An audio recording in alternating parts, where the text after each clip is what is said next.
Farmer ID फसवणुकीपासून सावधान.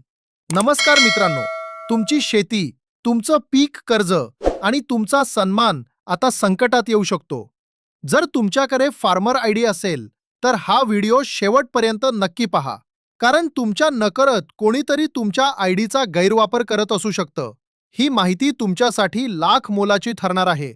त्यामुळे व्हिडिओ सुरू करण्यापूर्वीच MH Now मराठी न्यूजला नक्की सबस्क्राईब करा आणि बेल आयकॉन दाबा.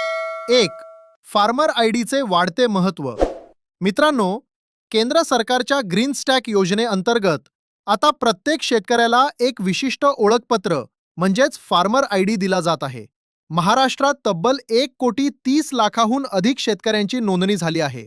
आता खत खरेदी असो किंवा पीक कर्ज, प्रत्येक ठिकाणी हा फार्मर आयडी बंधनकारक होत आहे. 2. फसवणूक कशी होत आहे? पण सावधान, या आयडीमध्ये आता एक नवीन फीचर आलं आहे, फार्मर ऑथरायझेशन. याचा अर्थ असा की तुम्ही तुमच्या आयडीवर दुसऱ्या कोणाला तरी शेतीची कामं, कर्ज किंवा खत खरेदीसाठी परवानगी देऊ शकता. पण धक्कादायक बाब अशी आहे की अनेक शेतकऱ्यांच्या पोर्टलवर त्यांच्या नकळत अनोळखी व्यक्तींची नावे ऑथरायझेशनमध्ये दिसत आहेत. यामुळे तुमच्या नावावर दुसरेच कोणीतरी पीक कर्ज किंवा विमा लाटू शकते. 3.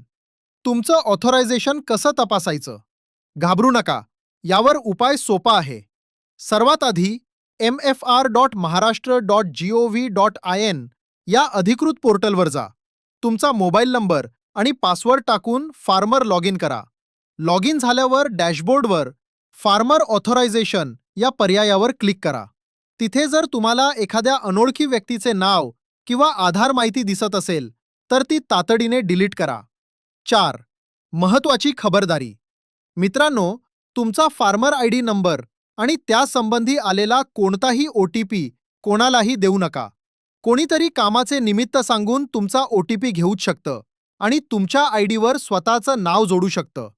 तर शेतकरी मित्रांनो, ही अत्यंत महत्त्वाची माहिती आजच तपासा आणि आपल्या इतर शेतकरी बांधवांना हा व्हिडिओ जास्तीत जास्त शेअर करा, जेणेकरून त्यांची फसवणूक होणार नाही. शेती आणि सरकारी योजनांच्या अशाच ताज्या अपडेट्ससाठी पाहत रहा MH Now मराठी न्यूज.